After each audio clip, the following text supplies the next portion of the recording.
Without further ado, I'm honored to welcome a great Earth Keeper and planetary steward, Lynne Twist. Thank you for being here today, Lynne. Oh, Adam, thank you so much. It's wonderful to connect with you and to connect with the energy of this beautiful summit and the depth of gratitude that you're living yourself. I can feel it. So thank you for that.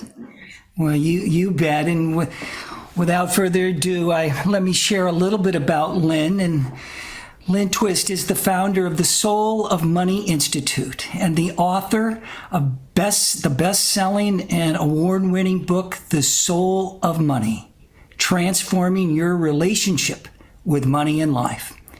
And over the past 40 years, Lynne has worked with well over 100,000 people in 50 countries in the areas of fundraising with integrity, as well as strategic visioning and having a healthy relationship with money. Lynne is the recipient of numerous prestigious honors, including the Woman of Distinction Award from the United Nations. She is the co-founder of the Pachi Mama Alliance, a wonderful organization, and I highly recommend you check it out if you haven't heard about it. And it's a non-profit organization whose mission is to empower indigenous people of the Amazon rainforest to preserve their lands and culture. Now, in addition, Lynne serves on numerous nonprofit boards, including the Fetzer Institute, the Institute of Noetic Sciences, Pioneers, Conscious Capitalism, and the Women's Earth Alliance. Lynne, maybe share a little bit as we get started here about yourself and, perhaps a moment or maybe a person early on in your life that served to, ignite your heart and your passion to do and to be what you have come.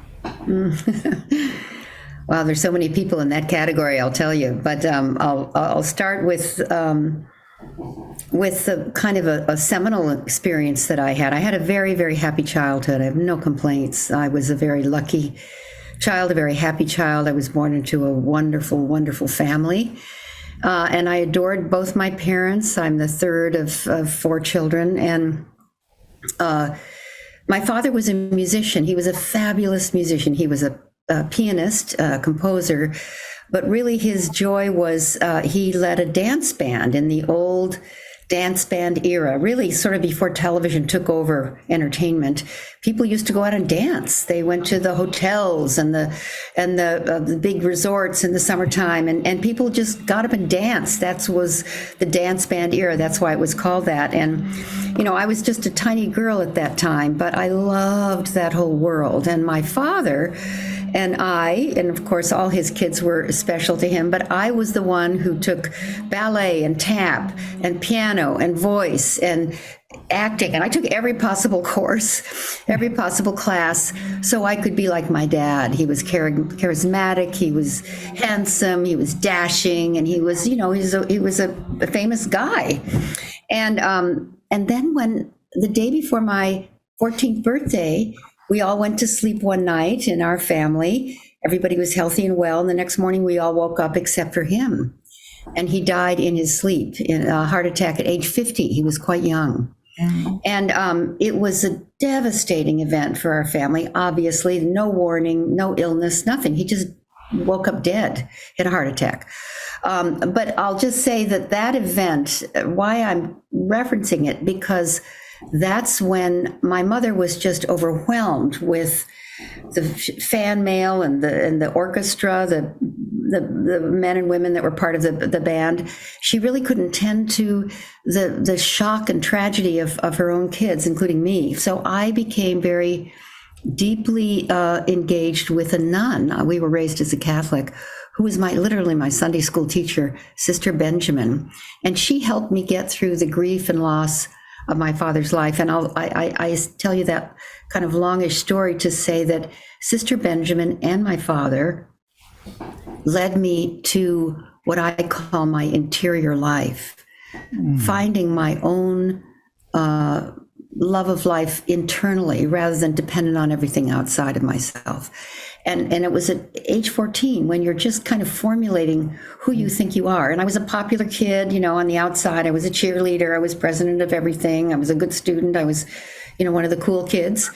But where I really lived was in the inner life, the development of my love for life itself and for kind of the spiritual path that I began when my father died. So that's a long answer to a short question, but I think that's the true answer. Well, thank you for that. It's such an important answer, and I can feel that the spirit and the music and the dance of your father remains very, very much alive in you, Lynne. So, thank you for sharing those seminal moments that we all have during this incredible journey that we're all on. This amazing evolutionary thrust into a committed life that we're going to share a little more about in a moment. And before we do so, I would love to get your thoughts and feelings about something. And I have 5 key pillars in my life, and they all begin with W. And I'd love to get your thoughts on each of them. And the first one is wealth. And when I speak of wealth, I'm talking about true wealth. What does that mean to you, Lynne? Well, I love talking about that because of the soul of money work that I've done with people on their relationship with money. Because most of us think that wealth means piles of money, more than you could possibly need. But actually, the etymology of the word wealth is well-being. That's where the word wealth comes from. And when you think about well-being, that's what people really want, and that is the source of true wealth. And I'm sure you are sort of hinting at that, and I'm going to say it out loud. That is real wealth. And the source of well-being is the well of being in our life. And the well of being, which is what the word well-being means, and then that's been translated into wealth, and then we kind of got that confused with money. But the well of being in each life is infinite. That's actually the gift that I was just sharing about, what my father and Sister Benjamin gave me, access to the well of my own being, which is actually one's relationship with the God or the universe or the long-term future of life, or even, you might say for some of us, the natural world. That well of being is infinite, it's abundant, it's constantly prosperous, it's always giving you what you need. And when we get confused, which is easy to do because the society, the culture that we live in values money almost more than human life, we can start, going after the shiny objects, and I'll call money one of those. That is very important. I love money. I love having money. I love earning money. I love giving money. I love investing money. I love money. I'm nothing opposed to money, but money it doesn't really belong to us. It belongs to all of us or none of us, you might say. And it's a currency. It's called a currency because it is a current. It is like water. It flows through the world. It doesn't really belong to anyone. It belongs to everyone. It's part of the great commons. And we invented money so that we could take better care of each other. That was the original purpose of money. And there's a whole history of money that I could get into. But when it's flowing, when it's moving towards the highest good, it flows naturally. It purifies. It makes things grow, just like water. It cleanses. It makes everything more wonderful. It's a really beautiful part of life. When it's held or hoarded, or like this, it just like water, it becomes a little bit stagnant. It becomes a little bit toxic. We think that it belongs to us and we have to hold on to it.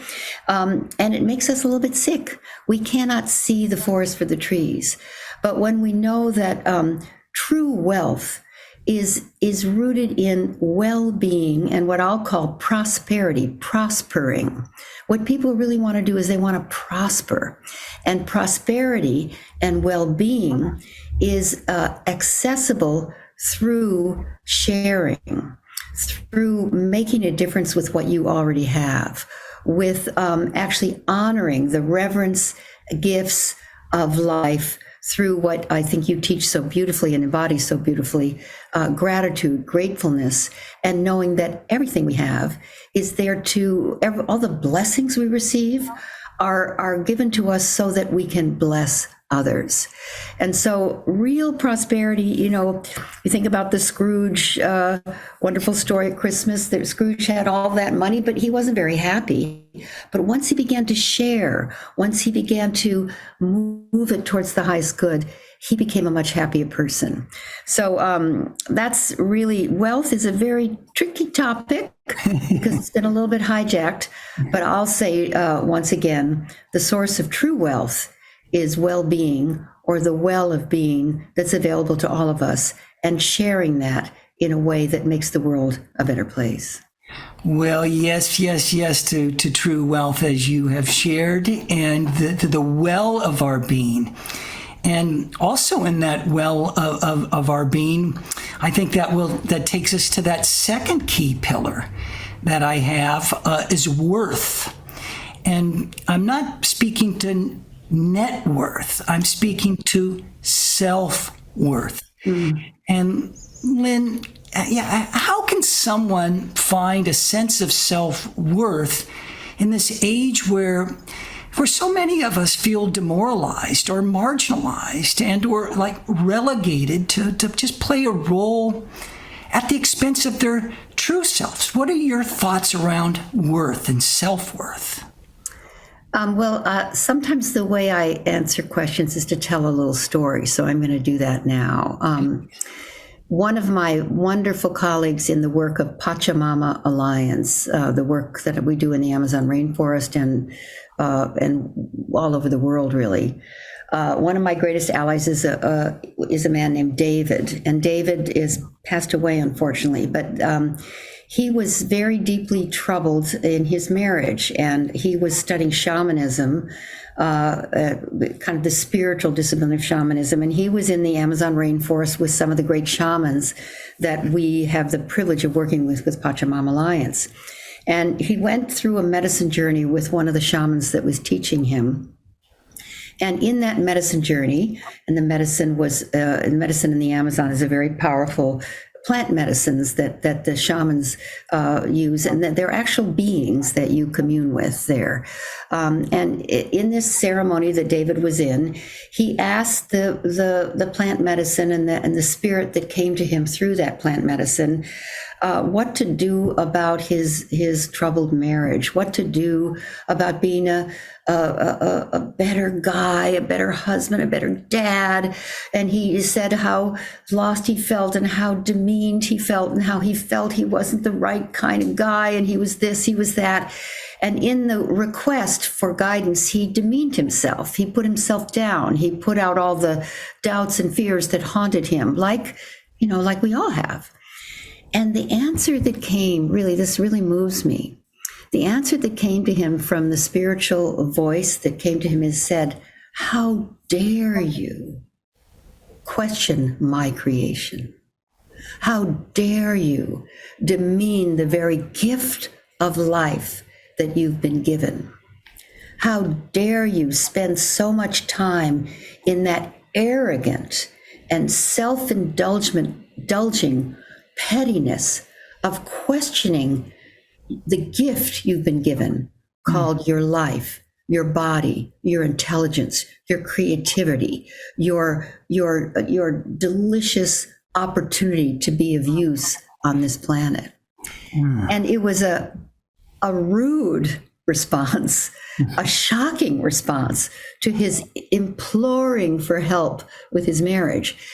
But I love that story because it insults our doubts about ourselves. It insults the pettiness of getting caught in our own, worries about ourselves. One of the other teachers that I love is Michael Beckwith, the Reverend Michael Beckwith. And this is a quote from him. I think it came from him anyway. He says it. Worry and doubt is a form of negative prayer.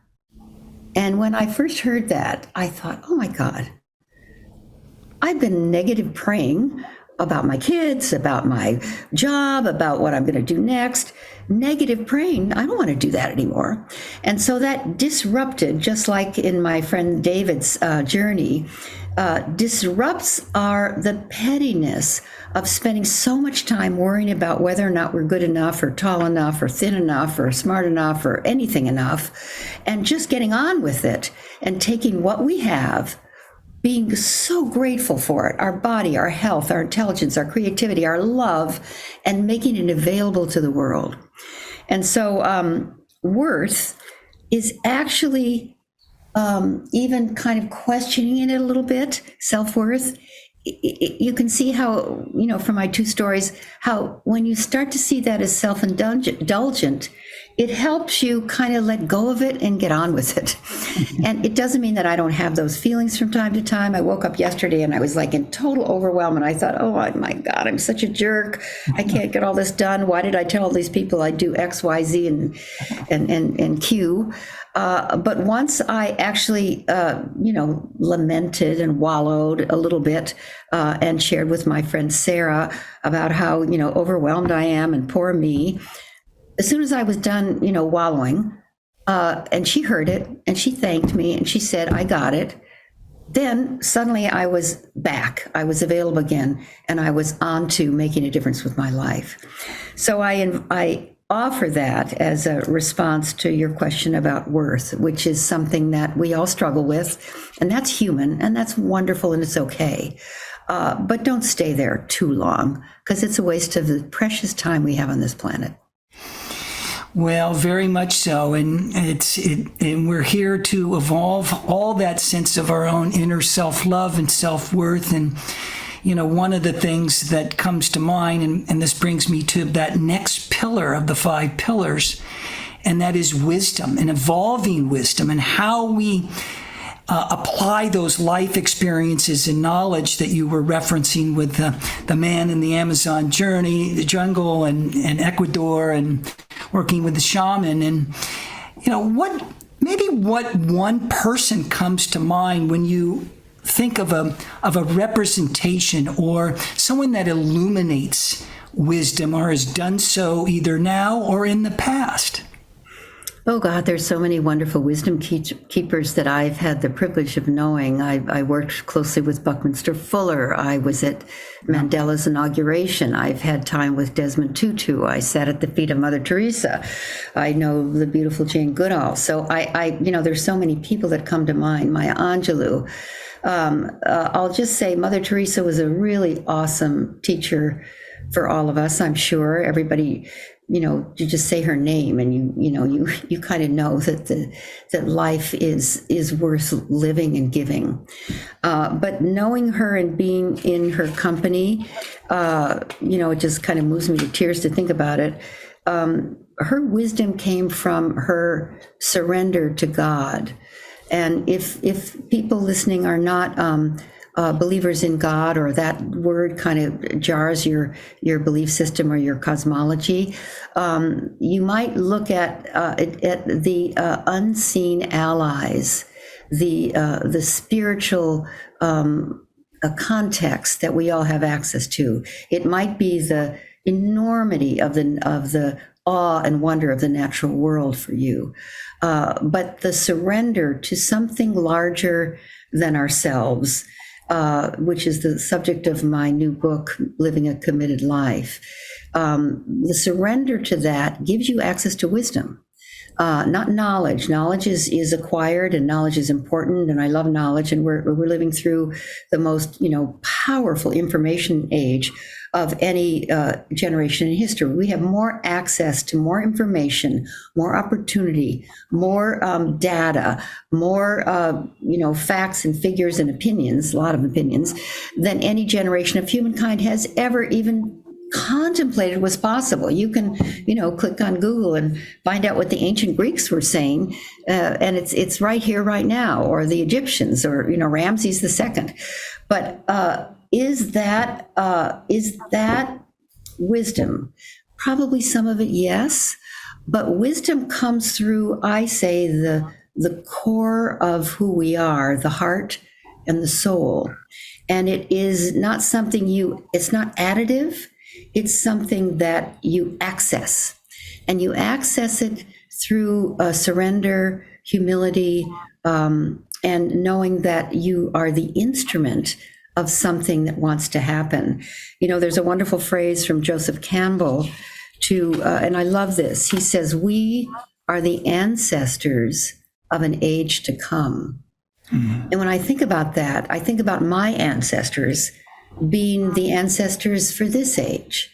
Buckminster Fuller was that for me. He was the grandfather of the future. That's what he was called by many. And I had the great privilege of knowing him and working with him. So I feel that, we're all the ancestors of an age to come. And if we hold it that way, then wisdom comes through. It's like we become a channel for it, a recipient of it, a vessel for it. And then I'll say one more thing here that Bucky said that was just such a cool thing. I always want to pass it on. One time Bucky was having dinner at our house, Buckminster Fuller, and we called him Bucky because he was a kind of a grandpa kind of guy. And my kids were at the table. We were eating in the kitchen. He always wanted to eat in the kitchen with the children. That was kind of his way of being. And my daughter was 8. I have 3 kids, and they were 6, 8, and 10 at this dinner many years ago, when Bucky was alive. He's no longer with us. Mm-hmm. And my daughter said a kind of profound kid thing that sometimes, the wisdom of children is kind of shocking. And Bucky turned to my husband, Bill, and myself, and he said, "Never forget your children are your elders in universe time. Your children are your elders in universe time. They've come into a more complete, more evolved universe than you can ever understand except through their eyes." And that phrase, "your children are your elders in universe time," is a piece of wisdom that changed the way I parent, changed the way I grandparent, changed the way I, now in my 70s, interact with these extraordinary younger generations, Gen X, Gen Z, the millennials, because I know that they're carrying a worldview that I can't access except through them. Mm-hmm. And there's a deep wisdom that I have acquired in seeing them that way.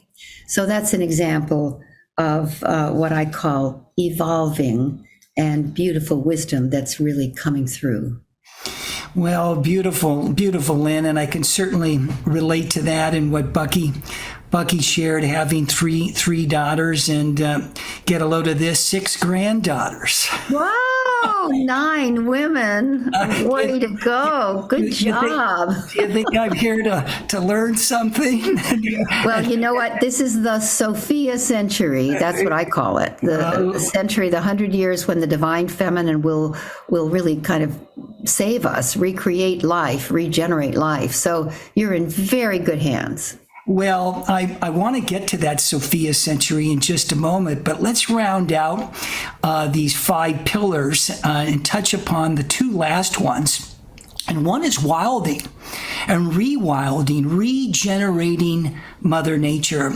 Lynn, can you just share a few brief thoughts around your feelings around this? Obviously, having been involved in the Amazon rainforest for so many decades, and all the great work you're doing at the Pachamama Alliance, but maybe share a few thoughts. And of course, our beloved dear friend, Paul Hawken, spoke so beautifully to regeneration and rewilding of late with his great book.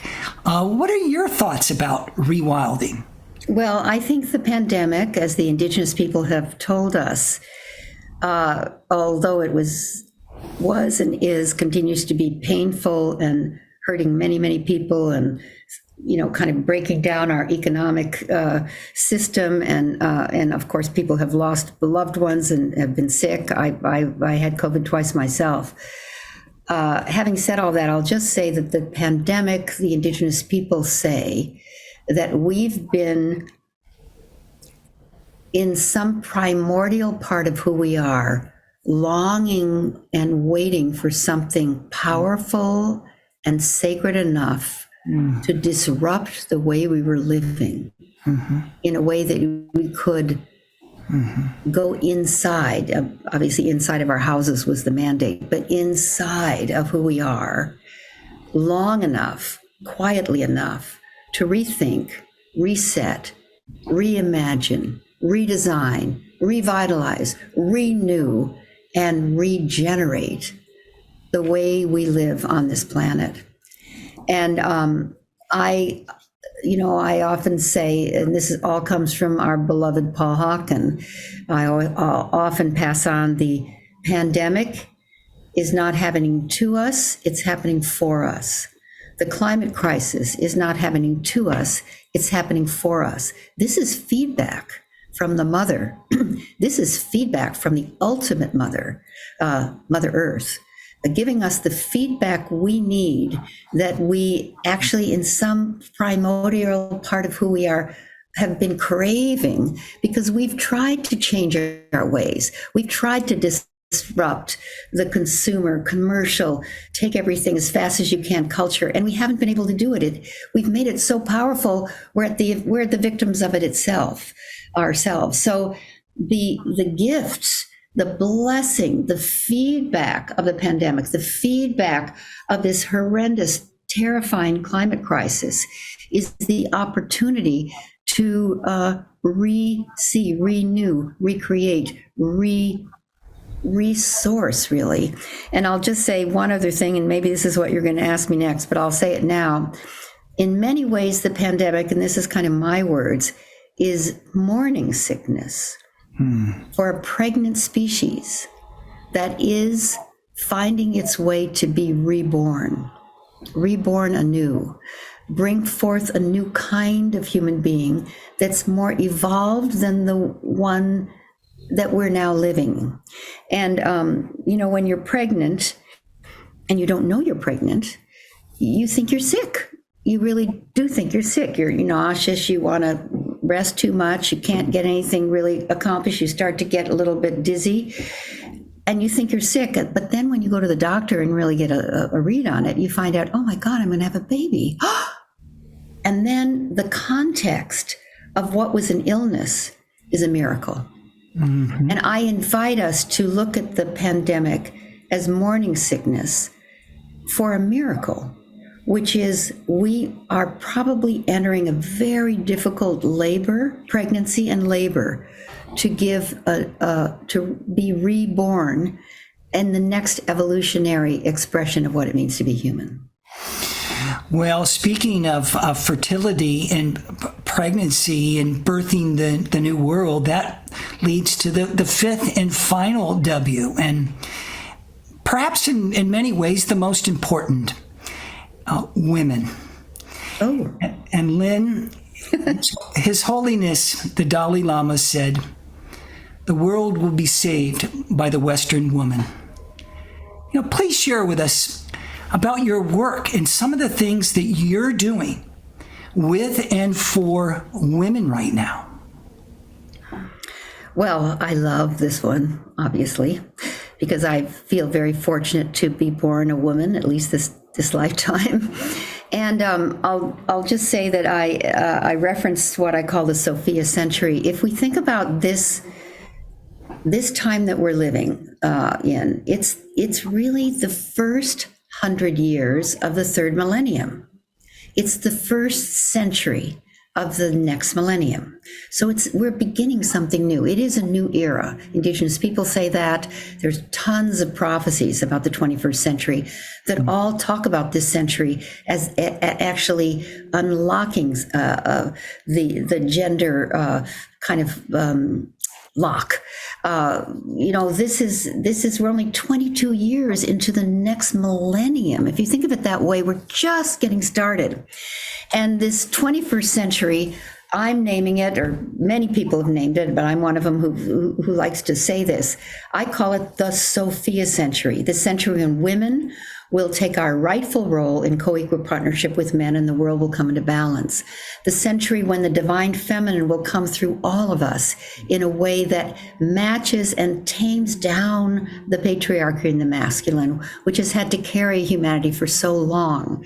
A century when the problems we face, the war in the Ukraine, the climate crisis, the political divide, the health crisis, the economic crisis, all of this, if you see it through the lens of the divine feminine, you can see the solution, you can see the way through, you can see compassion, collective thinking, dreaming, intentionality, intuition, collaboration, partnership, all the qualities that come with the divine feminine being the way through. Well, thank you, Lynn, and bless you, and thank you so much for shining your light, your love, for bringing peace into the world. These are extraordinary times, and it's just wonderful to be tuning in and playing on this magnificent playing field we call Mother Earth, the Pachamama. And to be alive with her and to be regenerating with her and all of you is such an honor.